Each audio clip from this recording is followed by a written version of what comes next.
Okay then guys, what is going on? Cloud Plays here and welcome back to another video here on the channel, and today we are inside of Diablo 4 and we have a load of information for you guys, including the new hotfix 12 that released just yesterday, some information about the direct storage and what the plans are for the future on it, and respecking costs for level 100 characters and whether it's even worth going for it. Anywho, with that being said, if you haven't already, smash that beautiful blue thumbs up and subscribe with post notifications turned on, and make sure you're using code CLOUD with your #1 clinically tested energy supplement, Advanced GEG, the #1 on the market. Link in the description and use code CLOUD for a cheeky discount. That being said, let's dive on in. So we've got hotfix 12 right here, releasing on June 23rd, 2023, 1.0.2, and Pez Radar, the community manager, has got some notes posted up on the Blizzard forum, stating there are a load of gameplay fixes, and by a load I mean pretty much one. We're going to take a look though. The Barbarian unique weapons Overkill and Hellhammer and Ancient's Oath will no longer drop for Druid players. That's a really nice one. At least now you're not going to be getting Barbarian unique weapons, and the Druids can now continue along in their day actually getting Druid gear. Now there is a developer note where it says, we do want to forewarn that Druid players with these weapons already equipped will still be able to use them, but you will not be able to re-equip them if you've removed them from your weapon slot. These uniques will no longer be available for Druid players to use moving forward, which is a very different one if you guys are wanting to keep that Barbarian unique weapon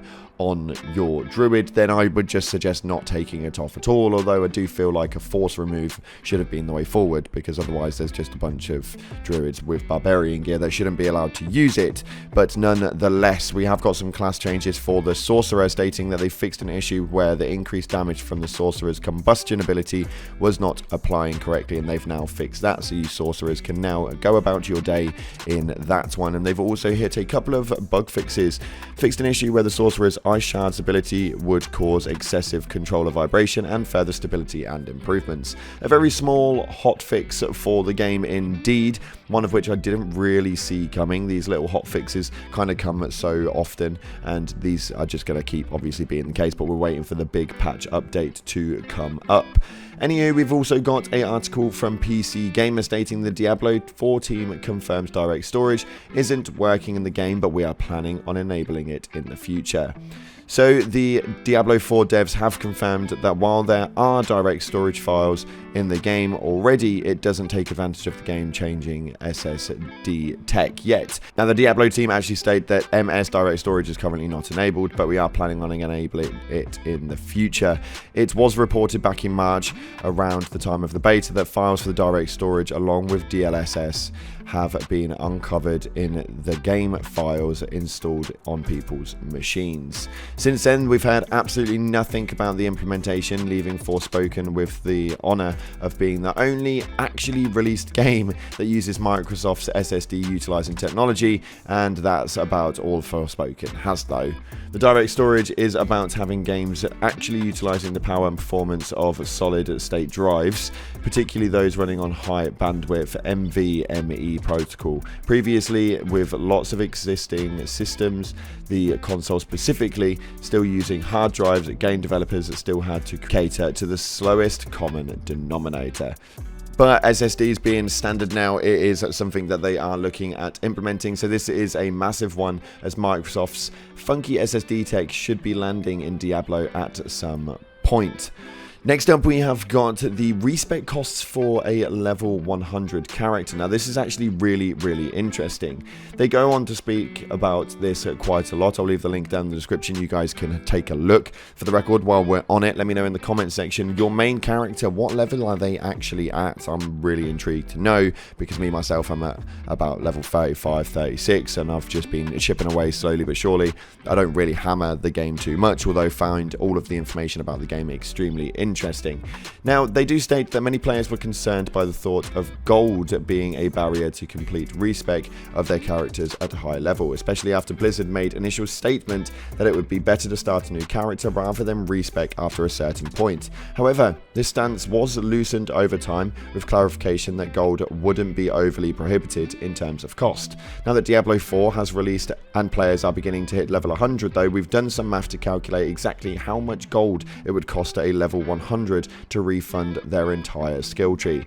Now for a full refund of 58 skill points, so that's 48 from leveling and 10 from renown, a player can expect to spend 4.358 million, or more accurately 75,149 gold per skill point. Similarly, a fully level 100 Paragon board refund of 225 points, as 200 from leveling, 20 from renown, and 5 from the Altar of Lilith, will be 8.846 million, or 39,317 gold per point. While these numbers may seem large at first, players should keep in mind the sheer amount of gold a level 100 character can generate. A single run of Alder's Cave, currently one of the best solo dungeon farms available, yields roughly 1 million gold per run.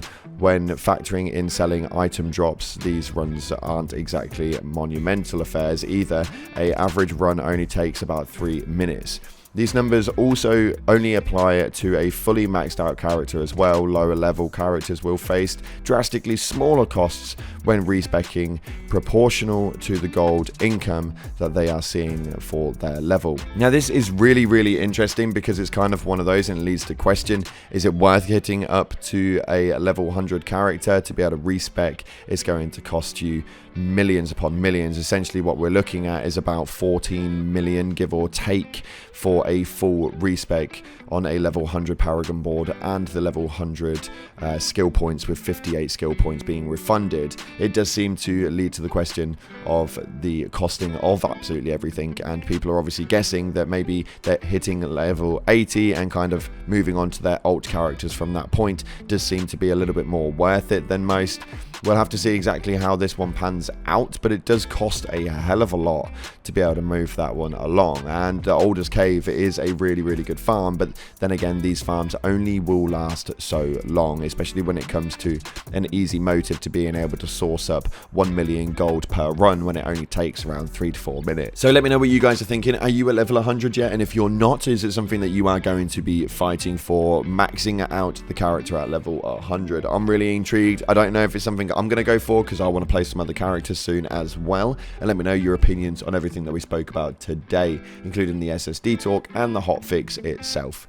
If you haven't already, make sure you smash that beautiful blue thumbs up and subscribe with post notifications turned on. That's all we've got time for today. And a massive shout out to you guys and a massive thank you for all of your support on the Diablo 4 content that we've got going up at the moment. Thanks again for watching. Appreciate all of your faces, but as always, until the next time, I'll see you in the clouds.